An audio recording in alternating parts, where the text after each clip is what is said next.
जी अस्सलाम वालेकुम।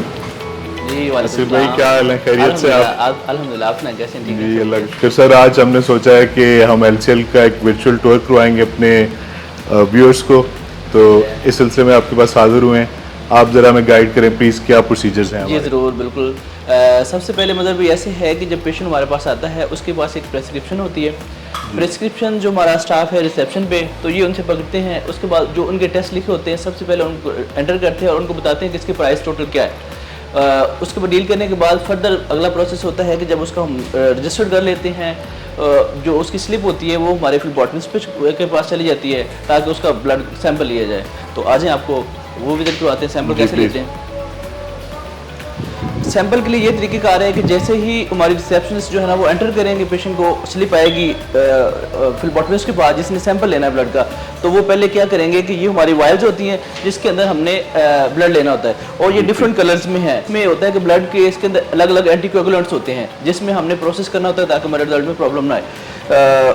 यहाँ से हम क्या करेंगे, पेशेंट के लिए ये हमारा फिलबॉटमी एरिया है, तो पेशेंट यहाँ पे बैठ जाएगा और जितना हमारी रिक्वायरमेंट है ब्लड चाहिए और जिस वाइल में चाहिए जो से टेस्ट के मुताबिक है वो हम सैंपल लेने के बाद यहाँ से उसका नीडल कट करते हैं सारा करके और प्रॉपर सेफ तरीके से उसको जो है ना वो शिफ्ट कर देते हैं वर्किंग एरिया में। अच्छा सर, इसमें मैं थोड़ा सा अपने व्यूअर्स के लिए चीज़ ऐड करना चाह रहा हूँ इन्फॉर्मेशन के लिए, कि आपने जैसे मैं बताया कि वाइल्स हैं, सैंपल प्रिजर्व करने का जो हमारा तरीक़ेकार है, मैं इसलिए ये क्वेश्चन पूछ रहा हूँ कि लेट से कोई पेशेंट हमारे पास सैंपल लेके आता है तो उसको किस तरह से करेगा। तो ये जो इनके कलर्स हैं ज़रा हमें इनके बारे में थोड़ा सा डिटेल में बताइएगा कि कौन सी वाइल किस सैंपल के लिए यूज़ की जाए। जी बिल्कुल ठीक है। अच्छा, सबसे पहले ये होता है कि एक ऑर्डर ऑफ ड्रा कहते हैं हम सैंपल लेने का जो तरीक़ेकार है कि सबसे पहले हम कौन सी वाइल में सैंपल डालना होता है। लाइक एक पेशेंट है जिसका ब्लड कल्चर आया है और उसका CBC टेस्ट है, LFTs है और डिफरेंट टेस्ट हैं, ट्रॉप आई वगैरह सारे हैं। तो सबसे पहले हमारा ये तरीक़ेकार होता है कि ऑर्डर ऑफ ड्रा को हमने फॉलो करना होता है ताकि जो हम सैंपल लेते होते हैं सैंपल में कंटेमिनेशन ना हो। लाइक एक पेशेंट आया जिसका ब्लड कल्चर है, उसका PTA PTT भी है या D डैमर्स है, LFTs है, RFTs है और CBC है, तो हम क्या करेंगे, सबसे पहले उसका ब्लड कल्चर वाइल में सैंपल लेंगे। उसके बाद हम सोडियम साइट्रेट वाइल है जिसे हम PTA PTT भी रूटीन में हम कहते हैं, लेकिन बेसिकली सोडियम साइट्रेट वाइल है। तो इसके अंदर क्या होता है कि इसके अंदर ऑलरेडी एक रीजन डला हुआ है, ये है 0.2 ml या 200 माइक्रोलीटर। तो 1.8 ml हम जहाँ पे इसको मार्क भी होता है जैसे ब्लैक मार्क किया हुआ है, तो हम 1.8 ml ब्लड डालेंगे तो इसकी डाइल्यूशन कंप्लीट हो जाएगी। फर्दर जो भी हम इसमें टेस्ट लगाएंगे जैसे D डैमर्स है, PTA PTT, तो उसका रिजल्ट हमें एक्यूरेट आएगा। उसके बाद दूसरे नंबर पे आ जाता है क्लोटेड वाइल। ये क्लोटेड वाइल में दो वाइल्स होती है, एक तो रेड है और एक येलो होती है, दोनों हम इस्तेमाल कर सकते होते हैं। और उसके बाद आ जाएगा ये सोडियम हेपरिन वाइल है, इसमें प्रो-BMP जो हार्ट से रिलेटेड टेस्ट होते हैं ना वो इसमें कर सकते हैं और स्पेशल केमिस्ट्री के भी टेस्ट इसमें हो जाते हैं जैसे LFTs है और स्पेशल हार्मोन्स है वो भी इसमें हम कर सकते हैं। अच्छा सर, इसमें आप थोड़ी सी एक आसानी के लिए जो आम फैम जो बंदा टेक्निकली इसको नहीं जानता, मेरे जैसा पेशेंट है, उसके रेफरेंस के लिए बताएं कि जो CBC के लिए फॉर एग्जांपल होल ब्लड के लिए या जिसमें हमें ब्लड फ्रेश चाहिए सैंपल के लिए उसके लिए कौन सी वाइल है और जिसमें क्लॉटेड सैंपल चाहिए वो कौन सी वाइल? जी CBC वाइल जो है ना ये इसे हम कहते हैं रूटीन में CBC वाइल बेसिकली ये EDTS के अंदर होता है, इसे कहते हैं एंटीकोगुलेंट जो खून को क्लॉट नहीं होने देता। जी ठीक। इसके अंदर जो है ना ये बिल्कुल ब्रीक से, आप अगर ये अपना कैमरा देखें तो ब्रीक से लग रहा है ड्रॉप। तो इसके अंदर जब हम क्या करते हैं सैंपल लेते हैं फौरन हम उसको मिक्स कर देते हैं। मिक्स होने से ये होता है कि ये हमारा जो ब्लड है ना क्लॉट नहीं होता और इसको हम प्रॉपर इसका कर लेते होते हैं ताकि HB और जो भी इसके आने हैं इसके प्लेटलेट्स हैं, अगर थोड़ा सा भी हम टाइम लगाएंगे उसमें प्लेटलेट्स जो है ना वो चूँकि क्लम्पिंग बन जाएगी फिर रिजल्ट में वेरिएशन आ जाती है। तो जैसे हम सैंपल लेते हैं पेशेंट का फौरन इसके अंदर डाल के ये ऑटो सक करता है, इसके अंदर वैक्यूम होता है, जैसे हमने निडल इंसर्ट करनी है ऑटो इसने 3 ml सक कर लेना होता है। ये तो CBC के लिए। और इसके लिए जो दूसरा है ये क्लोटेड वाइल। क्लोटेड वाइल में थायराइड हार्मोन्स और स्पेशल केमिस्ट्री रूटीन केमिस्ट्री जो है वो इसमें होंगे, ये भी ऑटो सक करता है। इसके अंदर भी वैक्यूम होता है, इसके अंदर जो ना क्लॉटिंग फैक्टर्स होते हैं तो ये ब्लड को विद इन मिनट्स क्लॉट कर देते हैं। लेकिन अगर हम सिरिंज में वैसे लेते हैं वो तो एक तरीका ठीक नहीं है, उसमें तो करीबन 20-25-30 मिनट लग जाते होते हैं क्लॉट होने में, लेकिन वो तरीका बिल्कुल रॉन्ग है। तो ये हम करते हैं, इसको यूज़ करते होते हैं, इससे सेफ भी होता है और रिजल्ट भी जो है ना वो 100% आ जाते हैं। जी ठीक हो गया, बहुत शुक्रिया सर। आप हमें काइंडली अब अपने इक्विपमेंट के बारे में एक विजिट करवाएं, आप हमें बताएं क्या क्या मशीनें यूज़ हो रही हैं। अच्छा, तो सर ऐसे जैसे हम सैंपल लेते हैं, सैंपल लेने के बाद हमारा रिसेप्शनिस्ट या फिर बॉटमिस्ट जो होता है हमारा, वो वर्किंग एरिया में सैंपल लेता है, सैंपल हमारा यहाँ पे स्टेशन पे आ जाता है। यहाँ से हम क्या करते हैं, सैंपल को रिसीव करते हैं और टेस्ट इन प्रोसेस करते होते हैं और सेग्रीगेट करते हैं कि हमने ये सैंपल कौन से डिपार्टमेंट में भेजना है। जैसे कि एक पेशेंट है, उसका CBC है, तो उसका ये सैंपल CBC सेक्शन पे आ जाएगा, क्योंकि उसको तो हमने सेंट्रीफ्यूज नहीं करना होता। उसके बाद अगर कोई हार्मोन या स्पेशल कोई और टेस्ट होते हैं तो फर्दर ये सेंट्रीफ्यूज पे आ जाएंगे। सेंट्रीफ्यूज होने के बाद अगला स्टेशन होगा इसका कि जो सा टेस्ट है कौन से इंस्ट्रूमेंट में लगाना है, तो वो उधर चला जाएगा। तो आप सर काइंडली हमें बताएं जो अपने इंस्ट्रूमेंट्स अवेलेबल हैं हमारे पास लैब में, उनका थोड़ा सा ओवरव्यू देंगे हमें प्लीज। अच्छा सर, ऐसे है कि ये इंस्ट्रूमेंट है मार्टन डो का, जो हमारी पाकिस्तान में एक अच्छा ब्रांड चल रहा है। तो इस पर स्पेशल केमिस्ट्री इसे हम कहते हैं आई फ्लैश है, 1800 मॉडल। और ये ह्यूमन जो है ना, ह्यूमन एक हमारे रीजेंट्स की कंपनी है, तो वो भी इसको अपने नाम से कर रहे हैं।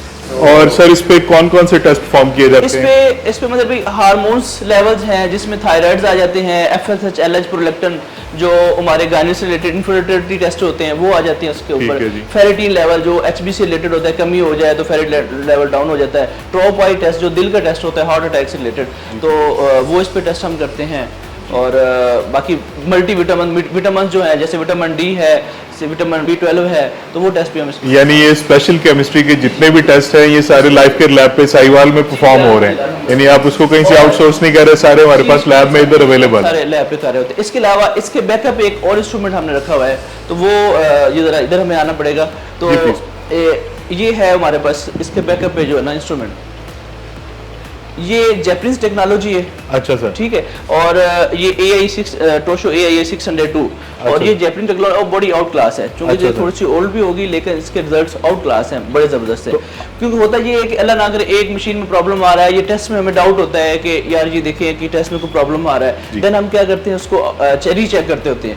अच्छा जी जी जी बिल्कुल, ये बड़ी अच्छी बात की आपने जी। व्यूअर्स मैं आप तक ये बात पहुंचाना चाह रहा हूँ कि असगर साहब ये बता रहे हैं कि वो इसको क्रॉस चेक करते हैं, उन्होंने इसके लिए पैरेलल बैकअप पे एक और अच्छा अलग क्वालिटी का इंस्ट्रूमेंट रखा हुआ है जिसको वो रीचेक करते हैं रिजल्ट को, in case of any doubt या वैसी बात हो तो वो पूरी तसल्ली के साथ आपकी तशखीस की जाती है। एक चीज मैं ऐड करना भूल गया कि ये जो इंस्ट्रूमेंट है 1 घंटे में हम 200 टेस्ट परफॉर्म कर सकते हैं इसके ऊपर। अच्छा, 200 सैंपल नहीं, 200 टेस्ट। लाइक एक पेशेंट है उसके कोई थायराइड में 3 टेस्ट आ जाते हैं, हार्मोन्स हैं, मतलब टेस्ट काउंट होगा, तो उस पे 1 घंटे के अंदर हम 200 टेस्ट परफॉर्म कर सकते हैं। जबरदस्त। अच्छा सर, ये जो कॉर्नर में मशीन है इसके बारे में थोड़ा सा बताएंगे, ये किस चीज का टेस्ट परफॉर्म करती है? जी सर, ये इसे हम कहते हैं इलेक्ट्रोलाइट एनालाइजर। अच्छा, तो इस पे सोडियम, पोटेशियम और क्लोराइड जो टेस्ट परफॉर्म होते हैं। अच्छा, बहुत अच्छा। और उसके बाद सर ये है रूटीन केमिस्ट्री एनालाइजर।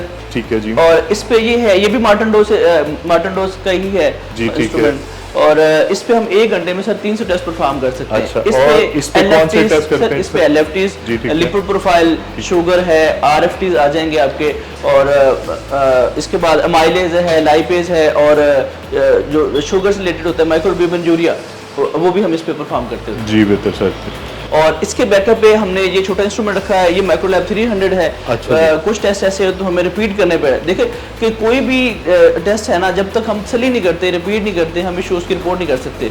और क्रॉस चेकिंग जो है ना, वो लेबोरेटरी का एक बहुत इंपॉर्टेंट है, फैक्टर है। तो हम लाजमी क्रॉस चेक करते हैं जब भी कोई अबनॉर्मल टेस्ट जा रहा हो। तो कुछ टेस्ट इस पे भी हो जाते होते हैं, बल्कि आलमोस्ट सारे इस पे हो जाते हैं। क्रॉस चेकिंग बड़ा ज़रूरी है। इस पे ये है कि हमें मैनुअल करना पड़ता है, वो ऑटोमेशन है, जस्ट हमने कमांड देनी है और करना है।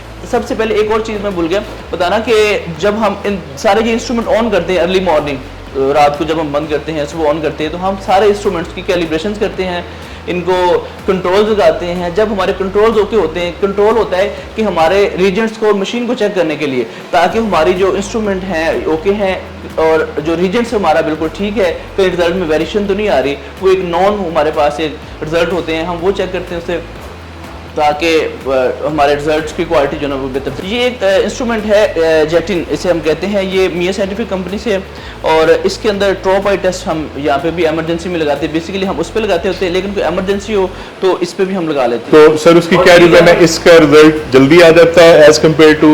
सर उस पर तकरीबन एक टेस्ट पे 35 मिनट्स लगते होते हैं। जी बिल्कुल। और ये जो इंस्ट्रूमेंट है ये 10 मिनट्स में देता है। और सेम वही क्रॉस चेकिंग के लिए भी हम इसको इस्तेमाल करते हैं, ताकि हमारे रिजल्ट को पता चले। और इस पे डी डैमर टेस्ट एक होता है, वो भी हम इस पे करते हैं, और ट्रॉप आई टेस्ट इस पे करते हैं। ठीक है जी। उसके बाद सर ये इंस्ट्रूमेंट है ऑर्बिट है, तो ये है सिर्फ HbA1c टेस्ट के लिए, जो शुगर की 3 माह का अच्छा, टेस्ट जो है, शुगर का 3 मंथ्स का टेस्ट है जिसे HbA1c कहा जाता है, ये मशीन वो टेस्ट परफॉर्म करती है। इस पे हम वो करते हैं, और विद इन 10 मिनट्स इस पे भी हम कर लेते हैं। वही प्रोसीजर है कि हम सबसे पहले सैंपल को मिक्स करते हैं, अच्छी तरह मिक्स करने के बाद इस पे आ जाता होता है। तो ये भी ऑटो है, इस पे एक टाइम पे हम जो है ना वो ये सर इंपॉर्टेंट इन्फॉर्मेशन है, मैं आपसे दोबारा क्वेश्चन करना चाहूंगा इस पे कि HbA1c जो शुगर का 3 महीने का टेस्ट है, उसकी हम कितनी देर में दे सकते हैं रिपोर्ट? वैसे तो हमने जो टाइम इसका एक्चुअल है हमने दिया हुआ पेशेंट को 3 घंटे कम से कम देते हैं जी, ठीक है। लेकिन अगर हम देखें तो चूंकि टाइम इसलिए हम मैनेज करते होते हैं कि हमारे पास एक टाइम पे कोई एक सैंपल तो नहीं होता जी, ठीक है। सैंपल माशाल्लाह आ रहे होते हैं, अल्हम्दुलिल्लाह अच्छे खासे आ रहे होते हैं, तो हमने वो सारा मैनेज करना होता है। जी, ठीक है।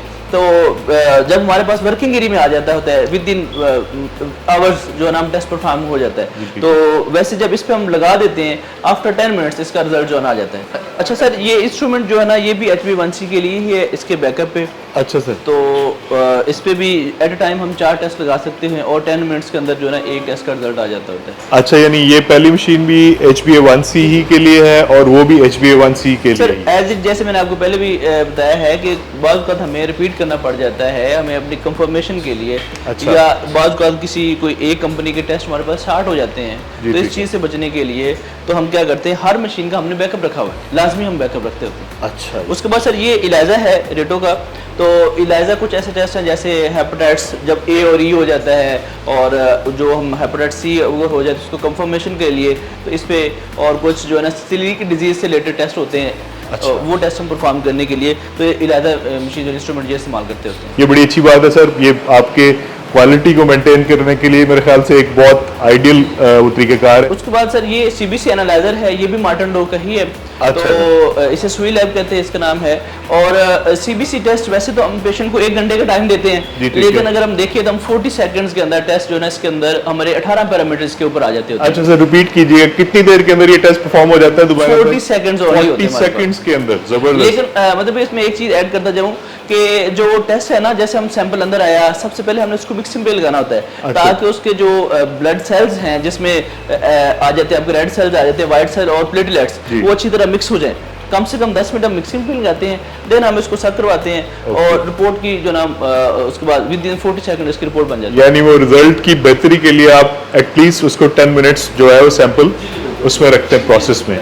अच्छा सर, हमें ये बताएं कि आप जो रिजेंट्स यूज़ करते हैं टेस्टिंग के लिए, जो केमिकल्स यूज़ होते हैं, उनके बारे में थोड़ा सा हमें। जी सर, ऐसे है कि आज मैं आपको विजिट कराता हूँ। जो रीजेंट्स है ना सर, वो हम मल्टीनेशनल कंपनीज के ही इस्तेमाल करते होते हैं, क्योंकि ये बड़ी इंपॉर्टेंट है। अच्छा। कि हम एक इंस्ट्रूमेंट इतने अच्छे रखें और रीजेंट जो है ना वो इस्तेमाल ना करें। जी। सर ये हमारी कैबिनेट है जो स्टोरेज के लिए। अच्छा। तो इसके अंदर मैं आपको दिखाता हूँ कि हम सारे मल्टीनेशनल कंपनी के जो है ना जो इस टाइप टॉप ब्रांड है वो हम इस्तेमाल करते होते हैं। तो ये मार्टन डो, चूँकि हम इंस्ट्रूमेंट कर रहे हैं तो मार्टन डो के ही ज़्यादा हम इस्तेमाल करते हैं। उसके बाद ह्यूमन के हैं कुछ ये हमारे पास, ये भी अच्छे ब्रांड है, जो 3-4 अच्छे ब्रांड हैं। उसके बाद डायसिस है सर, डायसिस के भी कुछ ये जैसे लाइपेज है, ये हम डायसिस का इस्तेमाल कर रहे हैं। जो हमारी स्पेशल केमिस्ट्री है जैसे कि इलाज वो आई फ्लैश है, उस पर जो ना क्लोज सिस्टम होता है, तो उसके लिए वो उसी कंपनी के ही रिजेंट्स इस्तेमाल होते हैं। सरफ रेस्ट है, इसमें कार्बायोटेक है, और ये हम इस्तेमाल करते होते हैं। अच्छा, तो आप हमें ये बता रहे हैं कि ये बेसिकली डेडिकेटेड सेक्शन है एक खास टेम्परेचर मेंटेन करने सर के लिए। इसका बिल्कुल इसका टेम्परेचर हम डेली बेस पे मेंटेन करते हैं। ये इसका टेम्परेचर गेज है, और साथ साथ हम इसका 3 टाइम जो है ना वो इसका टेम्परेचर हम इसको चेक कर रहे होते हैं। अच्छा। अल्लाह ना करे कि प्रॉब्लम ना हो, अगर बंद होती है तो रीजेंट्स के टेम्परेचर आउट होने से हमारा वो रीजेंट जो है ना वो सारा खराब हो जाते होते हैं। अच्छा। और रिजल्ट में जो है ना वो वेरिएशन आना शुरू हो जाएगी। आप हमारी लैब पे विजिट करें, इंशाल्लाह हम state of the art instrument इस्तेमाल कर रहे हैं और अच्छे से अच्छे रिजल्ट देने की कोशिश कर रहे हैं। और ये इकोनॉमिकली भी है बनिस्बत बाकी ब्रांड से, और आपको सेम डे में रिपोर्ट भी इंशाल्लाह मिल जाएगी हमारे। सर बहुत शुक्रिया आपके टाइम का, आपने बड़ा अच्छा डिटेल्ड लैब का विजिट करवाया हमें। बड़ी खुशी हुई जानकर कि लाइफ केयर लैब के पास हर तरह का स्टेट ऑफ द आर्ट जी इक्विपमेंट वेलकम अवेलेबल है। वेलकम सर, आप हमारे पास तशरीफ लाएं, आए, इंशाल्लाह हम आपको मेरी तशखीस जो ना इंतहाई मुनासिब रेट्स पर फ्राहम करेंगे। अल्लाह ताला आपका और आपके घर वालों का हामी नासिर हो। बहुत शुक्रिया, थैंक यू। 24 घंटे मुफ्त होम सैंपलिंग की सहूलत। फ्री होम सैंपल कलेक्शन के लिए अभी कॉल करें